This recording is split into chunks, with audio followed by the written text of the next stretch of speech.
يحكى أنه كان هناك طبيب جراح شهير يدعى دكتور هشام، خرج على عجل إلى المطار للمشاركة في المؤتمر العلمي الدولي الذي سيلقى فيه تكريما على إنجازاته الكبيرة في مجال الطب. وفجأة وبعد ساعة من الطيران أعلن أن الطائرة أصابها عطل كبير بسبب صاعقة، وستهبط اضطراريا في أقرب مطار. توجه الطبيب إلى استعلامات المطار مخاطبا: أنا طبيب عالمي، كل دقيقة عندي تساوي أرواح أناس، وأنتم تريدون أن أبقى 16 ساعة بانتظار طائرة؟ أجابه الموظف: إذا كنت يا سيدي على عجلة يمكنك استئجار سيارة، فرحلتك لا تبعد عن هنا سوى 3 ساعات بالسيارة. رضي دكتور هشام على مضض، وأخذ السيارة وظل يسير.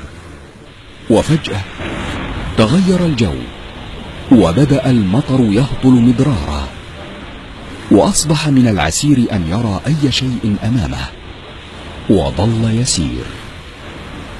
وبعد ساعتين أيقن أنه قد ضل طريقه وأحس بالتعب. رأى أمامه بيتا صغيرا، فتوقف عنده وطرق الباب، فسمع صوت امرأة كبيرة تقول: تفضل بالدخول كائنا من كنت. فالباب مفتوح. دخل وطلب من العجوز المقعدة أن يستعمل هاتفها. ضحكت العجوز وقالت: أي هاتف يا ولدي؟ ألا ترى أين أنت؟ هنا لا كهرباء ولا هواتف، ولكن تفضل واسترح، وخذ لنفسك كوبا من الشاي الساخن، وهناك بعض الطعام، كل حتى تسترد قوتك. شكر دكتور هشام المرأة، وأخذ يأكل بينما كانت العجوز تصلي وتدعو.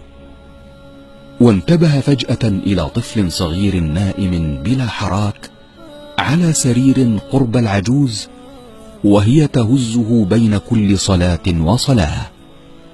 استمرت العجوز في الصلاة والدعاء طويلا، فتوجه إليها قائلا: والله لقد أخجلني كرمك ونبل أخلاقك، وعسى الله أن يستجيب لك دعواتك. يا ولدي، أما أنت فابن سبيل أوصى بك الله، وأما دعواتي فقد أجابها الله سبحانه وتعالى كلها إلا واحدة. فقال دكتور هشام: وما هي تلك الدعوة؟ قالت: هذا الطفل الذي تراه حفيدي، يتيم الأبوين، أصابه مرض عضال عجز عنه كل الأطباء عندنا، وقيل لي إن جراحا كبيرا قادر على علاجه يقال له دكتور هشام، ولكنه يعيش بعيدا عن هنا، ولا طاقة لي بأخذ هذا الطفل إلى هناك، وأخشى أن يشقى هذا المسكين، فدعوت الله أن يسهل أمري. بكى الطبيب وقال: والله إن دعاءك قد عطل الطائرات، وضرب الصواعق وأمطر السماء كي يسوقني إليك سوقا، والله ما أيقنت أن الله عز وجل يسوق الأسباب هكذا لعباده المؤمنين بالدعاء، إلا بعدما رأيت بعيني. حينما تنقطع الأسباب لا يبقى إلا اللجوء إلى خالق الأرض والسماء.